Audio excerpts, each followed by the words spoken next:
In case you hadn't noticed, the world turned upside down on the weekend. You may recall when the Berlin Wall came down, marking the end of the Cold War. There was a lot of very triumphal statements coming from places like the West, like the United States, England, and to a lesser extent Australia, about how capitalism has defeated the tyranny of communism. Well, in something that's really only been reported in the financial pages over the weekend, communism seems to have just done the very same thing to us. It's a new paradigm and the world is upside down. But essentially China is bailing out the West and its economies, in particular the euro, whereas you would have known if you'd listened to the PM program, Premier Wen Jiabao has promised that he will keep buying European bonds, thus propping up the euro. It's an upside-down world. The warnings are growing about catastrophic economic effects of countries like Greece defaulting on its debts. Overnight, the Bank for International Settlements warned that Greece and other countries like it, mired in debt, need to increase interest rates and slash debt. Germany has put up a lot of the funds to prop up ailing economies, but there's growing resentment about further bailouts. It looks like the Greeks are going to get at least 110 billion euro in a second bailout. Now, people are thinking communism might lend a hand to the broken capitalist economies. China is being eyed as the major lender, and it may well be forthcoming, as European correspondent Philip Williams reported from London. The Chinese Premier Wen Jiabao is in Britain on a 3-day tour, and it was a mixture of business and pleasure. The relaxation for one of the world's most powerful people was to watch Hamlet being performed on the lawns of Shakespeare's birthplace at Stratford-upon-Avon. And as an avid Shakespeare fan, he said only those political leaders who respect the history and creativity of people from other countries will lay a foundation for fostering friendship. But at the now Chinese-owned MG car plant near Birmingham, an obviously proud premier unveiled the newest model.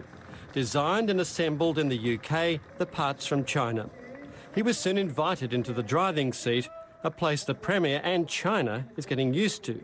Because the bigger message to Europe is that despite the financial troubles in places like Greece, Portugal and Ireland, the Chinese government has faith in the region, the euro and even the basket case, Greece.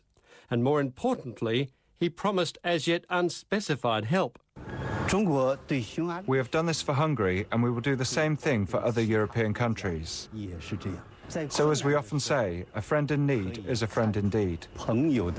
What this actually means is unclear, but having a country with $3 trillion in reserves sounds reassuring and may be very timely, with Greece voting on an austerity package on Tuesday.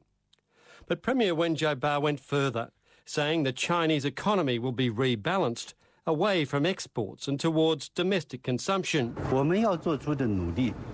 At home, we're going to further stimulate domestic demand and we're going to reduce our foreign trade surplus and our reliance on exports. At the moment, it's just talk, but if what the Chinese leader says becomes a reality, then Europe's white knight may not be the Americans, but the Chinese.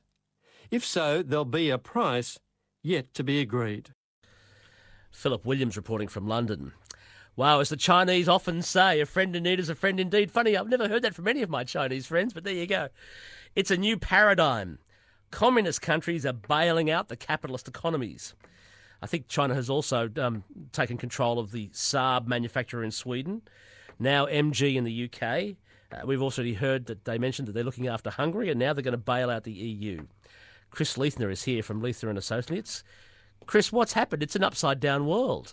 Well, we have central planners from China who have something approximating savings, who are, as you put it, coming to the rescue of central planners in Western Europe who don't have savings. So I don't think it's a triumph of communism over capitalism, as you put it, unless it's an extremely crude, extremely bastardized, extremely crony version of capitalism, whereby the cronies are bankers who've got the world into great trouble and their mates in the government. Governments attempted to bail out bankers a couple of years ago by sweeping mammoth debts under the skirts of government, and they've begun to realize that those debts are too big for governments to repay. So that's right. So all that global financial crisis debt is still there. It's now on the public books rather than the private banks. That's a simplification, but not a vast one. That's it seems to me, the gist of of things. I think Australians who use the phrase global financial crisis in the past tense, as if it occurred at some point in the past, it was a rather unfortunate fortnight, but thank heavens it's gone and we'll never see it again. Folks of that mindset, I think, are tragically mistaken. So China is propping up, well, apart from the fact that it's buying major car brands around the world, it's also propping up the euro. I mean, the euro is probably, the second largest currency in the world? It is. Perhaps, second most traded currency in the world, I think it's more fairer away. It'd be one of the very biggest ones. Are they, in one sense, ensuring, because Europe is China's single biggest source of exports, bigger than the United States, since there are more human beings in the European Union than in the US? Are they ensuring against a collapse of the US dollar by propping up the euro? Are they simply buying access to technology and other sorts of things? So perhaps this is insurance in a couple or three or four different senses of the word. All right, so whatever we call China today, I actually have had an economist friend say that China is actually more a national socialist, like 1930s fascist model, when you look at their industrial policies, yes. Where the government does anything for yes. business. Yes. And no one can challenge that arrangement. That's almost a sort of a 1930s yes. Weimar Republic model. That's right, but in fairness, anyone who's passed through an American airport would realise that there's a fair bit of national socialism in the United States as well. Right. So I don't dispute the characterisation, but the trouble with the world is that, goodness me, there's plenty of national socialism that's it's not just ash from Chile that's circulating around the world. It's national socialism from various countries. It's a weird world. All right, Indeed. Now Greece had a major problem. First of all, they lied about how much debt they carried. Yes. When it was revealed and they were uncovered, the government changed, but the debt stayed there. The solution to their massive debt problem was more debt. So Greece is actually now in greater debt than it was when the problem first started a couple of years ago. It would be laughable if it weren't so tragic. No doubt you've had guests who decry quite properly notions such as binge drinking. And yet over the past several years, the world has practiced binge economics. That's to say, allegedly, the solution to a problem caused by far too much debt relative to income, far too much consumption relative to income is, a drum roll please, more debt and more consumption. It simply doesn't make sense. And last, but how can they get out of this, Chris? I mean, what are they putting off? I mean, what would happen if Greece defaulted? If it defaults, it basically says the truth that we have borrowed too much, we cannot meet our repayments, standards of living have to fall. Now, that is something that no politician, be he or she in Greece or indeed in Australia, is ever going to admit. The Santa Claus model of politics, whereby a politician stands up and says, vote for me, because if you give me my votes, if you vote for me, I will give you things, and these things are costless. They will have no negative implications upon anything. In other words, I can create something out of nothing, which, by the way, for an atheist politician down in Canberra, to assert with a straight face that she can create something out of nothing. No one's caught her up on this, the logical absurdity of it. But returning to your question, standards of living have to fall. If at the individual level, an individual who borrows too much and cannot repay his debts has to shrink consumption, the same applies to large groups of people, be they Greeks, be they Irish, be they Portuguese, eventually be they Spaniards, Italians, Americans and Japanese. We'll talk about that other issue at another time, because I'd forgotten about that. But so it's extraordinary to me. But see, the politicians are getting advice from economists. Yes. So the economists say Greece has a problem; they've got too much debt, and so minister of whatever country, in Germany or France, the solution is to give them more money and get them in more debt. When we say money, we say pieces of paper backed by nothing. It may as well be monopoly money, that because people have trust in government, they will accept those pieces of paper backed by nothing. So yes, there's layers upon layers of absurdity here.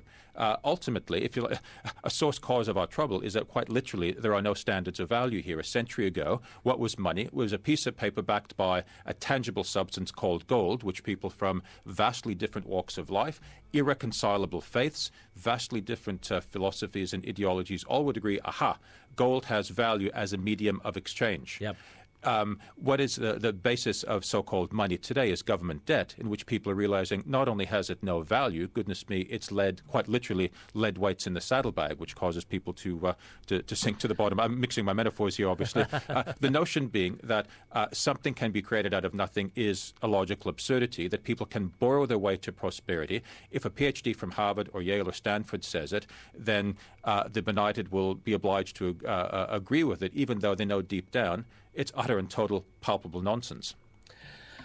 Chris Leithner, I'll speak with you again. Thank you very much for coming in. Great pleasure.